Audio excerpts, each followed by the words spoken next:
Likewise, if we're trying to evaluate a rational expression at a certain value of the variable, in this case I have 5x minus 7 over 2x squared plus 3x minus 1. We want to evaluate this when x is equal to negative 2. In essence, what we're doing is we're making the replacement, substituting that negative 2 for x. Every place I see x, I'm going to put it at negative 2. And then we have minus what, 7?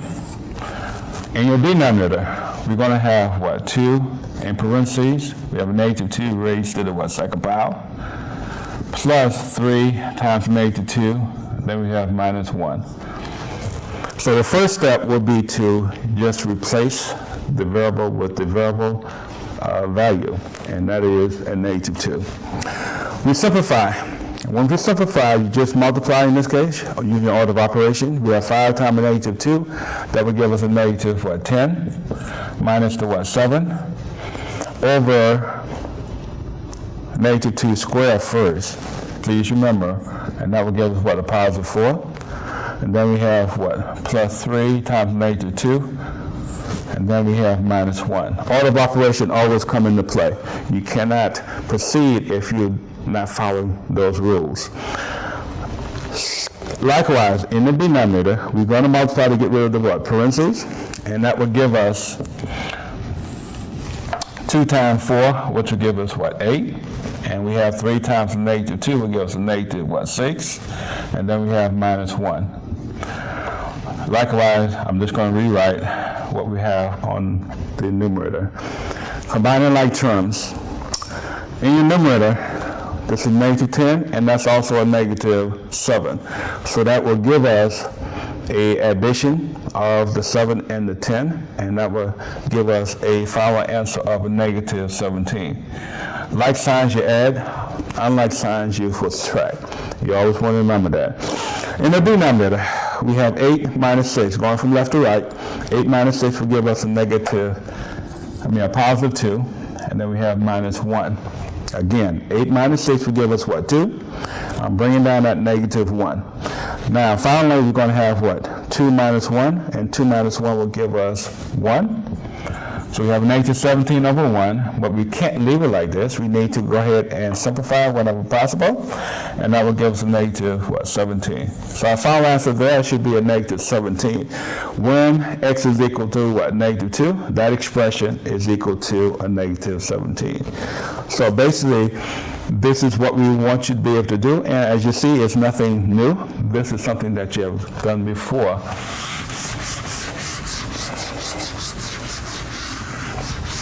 From here, we want to look at multiplication and division of rational expressions. If I take x plus 2 over x, multiply times x cubed over x squared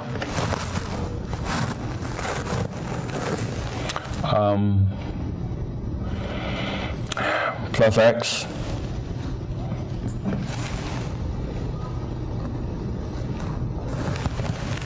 minus 4. Let's make it 2x plus 4 minus 4.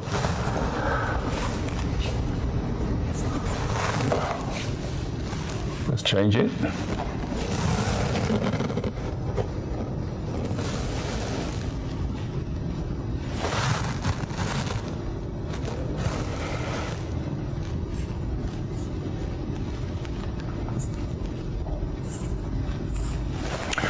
Let's have that. We have x plus 2 over x times x cubed over x squared minus x minus 6. Okay? So this is what we have. We need to simplify this. And you see the operation is multiplication, which is that. Before we can multiply, we will check for cancellation. But before we can cancel, we must be able to factor. We cannot factor these because they are what, prime? But we can factor this as well as what, that. Let's start at the denominator. There is no common factor. If you remember what we did in module number 6, factorization of polynomials, there's no common factor, so we will use 2 sets of what, parentheses. And you proceed as we did earlier. We have x squared. X squared can be separated into x times what? X. And the negative 6, it can be separated into 2 times what? 3, as well as 6 times 1. And you also note that that 6 is what? Negative. So one has to be negative, one has to be positive. But if you remember, we told you that you might want to venture off in using the ones that were closer together. In this case, that is what? 2 and your what? 3. Okay, so let's put them in. X squared becomes x times what? X. And then your 6 will become 3 and 2. It really doesn't matter where you put it, but what's important is your sign. Keep in mind that your middle term is what? Negative. So that means that your largest has to be what? Negative, and the other has to be positive. So we're going to put a negative 3 here and a positive what? 2. Okay? So what we have there is just x plus 2 times x minus 3. And your numerator, x cubed. The 3 tells us, the exponent tells us that we have what? 3 factors of that x. So we have x times x times x, just to give you some indication there. And then I'm just going to rewrite the first fraction. From here you can start canceling what's like. We also notice here that x plus 2 is in the numerator as well as the what? Denominator. We can cancel that. And we can cancel one of the x's, as you see. So finally, you see that we have in your numerator remaining, that's x times x. X times x will give us x squared, as you remember. And in the denominator, we're going to have what? X minus 3.